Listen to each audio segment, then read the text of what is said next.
Bonsoir à toutes et à tous. Laissez-moi me présenter. Je suis le Brainmaster et aujourd'hui, je vais vous raconter mon histoire. Commençons par le commencement. Nous sommes en l'an 3000, mais cette histoire a commencé il y a fort longtemps, en l'an 2000. J'aimerais tout d'abord vous expliquer comment j'ai vécu cette vie à travers les yeux du Brainmaster qui le vivait, et non pas comme l'homme que je suis maintenant, celui qui a fini de vivre, et celui qui a du recul sur la chose. Laissez-moi vous resituer dans la chronologie. Je suis né en l'an 2000. Jusqu'à mes 17 ans, j'ai vécu une vie somme toute classique pour beaucoup, mais pas pour tous. Pas trop d'amis, mauvaise entente avec la famille, écoute du métal. Et c'est au collège que le Brainmaster a commencé à apparaître dans ma tête. Je n'avais pas de nom pour lui à ce moment. Ne vous en faites pas, lorsque ce nom m'est apparu, je savais qu'il était parfait pour lui. Maintenant vous vous demandez, quel est-ce donc que le Brainmaster ? Je n'ai pas de personnalité. Pour moi le Brainmaster est un état dans lequel tout est calculé, millimétré, dans lequel tout est suivi à la lettre, tout peut être anticipé, la surprise n'existe pas. Il est vrai que pendant quelques temps, je disais passer en mode Brainmaster, mais j'ai très vite compris que le Brainmaster n'était pas un état dans lequel je devais me mettre, mais bien un état dans lequel je puisse constamment être, chaque seconde de ma vie, un Brainmaster à 100%. Heureusement au lycée les choses se sont mieux passées, découverte du sexe, des soirées, la salade, même pour les amitiés. Maintenant passons au contexte social.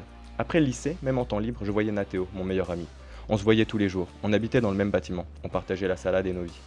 Il y a eu deux groupes dans lesquels j'ai pu être. La team Jardin, composée de Guy Hernier le Sage, Vic le Cool, Hello le Dur, Jacob, Inas, la Belle, Caro la Chiante, c'est l'ombre de Nathéo. On n'a jamais été très proches, lui et moi. Après ça, il y a eu la première et la terminale, avec les squads ART, composés de Noani, alias Couchot, Yann, alias Yanou, Kid et Yann, alias Drip, alias le mec dépressif, et Vince. Mais la plupart des gens avec lesquels je traînais à l'époque étaient ceux de la première bande citée. Avant de rentrer complètement dans cette histoire, laissez-moi m'excuser pour cette longue intro, mais sachez que pour la suite, tout ceci est très important, même insuffisant. Bon allez, cette fois, c'est parti. Je me rappelle fin de l'année 2017. On a commencé à entendre parler d'une expérience contre le cancer, qui remontait à la naissance des 2000 Parisiens. Le gouvernement français leur avait injecté une sorte de première dose pour préparer leur corps à la deuxième dose lorsqu'ils auraient tous 18 ans. Cette deuxième dose permettrait une immunité pour le cancer à vie. Aujourd'hui est le jour où Nathéo a eu sa lettre de convocation. Comme à notre habitude, on est allé se poser dans le jardin. Petit sandwich à la salade, bien meilleur pour la santé. Guy Hernier est venu, il avait déjà fait sa journée. Il nous a dit que sa journée ressemblait à la journée d'appel, mais que quelque chose clochait, comme une absence. Pour ma part, j'ai toujours voulu que quelque chose se passe, que quelque chose change ma vie, que tout soit différent. Une petite apocalypse m'aurait bien plu. Au final, on a passé une bonne partie de l'après-midi à fumer et à rire. Pour ce qui a été de la journée de Nathéo, pas beaucoup d'infos sur sa journée, à part peut-être un moment d'absence. Pour ma part, laissez-moi vous décrire cette journée.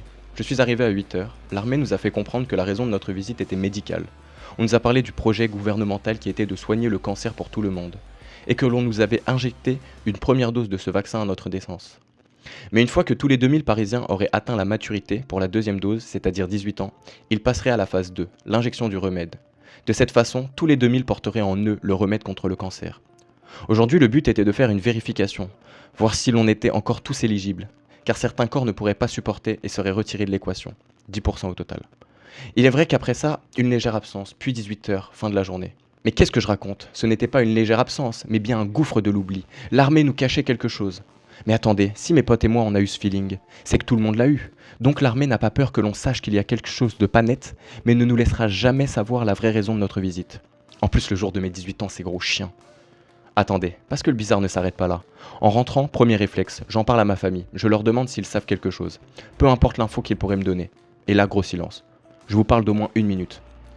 On peut remercier mon père qui m'a ignoré et a dit cette phrase excellente. Et toi Mathias, qui est mon petit frère, comment c'était ta journée au collège ? Plus bizarre, ça n'existe pas. Donc, les infos que j'ai sont... On nous cache quelque chose, mais peut-être que tout le monde sait. En gros, mes infos c'est de la merde, si ce n'est que je vais me la prendre dans le cul un jour ou un autre. Sachant que ma seule arme de défense c'est le Brainmaster, on n'est pas dans la merde. Si cette histoire vous fait déjà chier, sachez deux choses. La première, je suis 100% d'accord avec vous. Et la deuxième, sachez que ça va très vite prendre un autre tournant. Bon, reprenons. Ou alors, pour le public, mais surtout pour moi, on va avancer directement au 31 décembre 2018. De toute façon, il se passe rien pendant ce temps-là. C'est parti. Ce soir-là, en boucle, de 18h à minuit, sur toutes les chaînes de télé, radio, réseaux sociaux et sur internet, il y avait une vidéo du président actuel invitant tous les 2000 à rejoindre une base militaire à Vincennes, d'ici au 2 janvier. On a aussi reçu un texto redisant exactement la même chose. Je pense qu'avec une annonce aussi futile, il y a dû y avoir des gens qui n'ont pas pu arriver à temps. Typiquement, Jacob n'a pas pu arriver à temps. Bon, maintenant je sais que ce n'était pas grave pour ce qu'ils avaient prévu.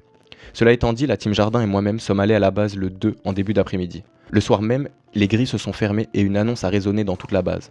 Ils nous ont réunis dans un immense hangar pour nous parler du monde de demain. Et je peux vous dire que ce n'est pas celui sans cancer. Effectivement, lors de notre naissance, l'État avait mis en place un programme de défense des nations, mettant en avant la France. Cependant, les valeurs et les raisons ressemblaient plus à celles des États-Unis. Ce programme avait pour but, d'entre guillemets, ramener la paix et de défendre l'État de n'importe quelle menace. Ce serait fou que ce soit une menace extraterrestre. Même si je pense que ce sont plus les problèmes actuels qui les intéressent, comme les terroristes par exemple. Donc reprenons. Étape 1, naissance et injection dans l'organisme du nourrisson, un liquide censé préparer son corps à une dose beaucoup plus importante lors de sa maturité entre 18 et 25 ans. Étape 2, vérifier que le système a bien assimilé la substance, la journée d'appel du jour de nos 18 ans. Étape 3, là où nous en sommes. Injection de la vraie dose pour obtenir des hommes et femmes boostés. Le soir même, ils nous ont aussi dit qu'ils ne pourraient pas nous laisser partir comme ça, qu'il fallait que l'on nous entraîne si je puis dire, ou en tout cas vérifier que tout se passe bien à travers le temps. C'est pourquoi on allait s'installer à la base pendant au moins 1 an. Et vous allez me dire que c'est totalement absurde, personne n'aurait accepté cela, surtout pas les parents, mais sachez que tout était déjà décidé bien avant que l'on ne sache parler. Du coup, on a trouvé notre chambre, c'était plein de petits dortoirs de 6 places, composés de 3 lits superposés. Sachant que les filles et les garçons étaient séparés, je me suis mis avec la team jardin mâle, sauf Jacob. Le soir, lorsque nous étions dans la chambre, nous avons commencé à parler de toutes ces nouvelles folles.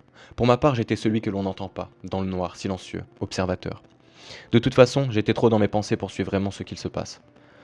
Tout ce que je sais, c'est que C a fait une petite crise d'angoisse. Ah là là, le stress des nouvelles choses. Lendemain matin, rien de plus classique. Grand nombre exige une grande cantine. Après, c'est l'armée. On a eu un bol d'avoine et un verre de jus d'orange. Bon, comme vous vous en doutez, on n'est pas là pour faire un tennis. Donc direction le hangar de la veille. La différence est qu'il y a des chaises à perte de vue. Vous savez, c'est les chaises que l'on peut retrouver chez le dentiste, un peu inclinées. À côté de ça, il y avait une poche remplie d'un liquide bleu fluorescent.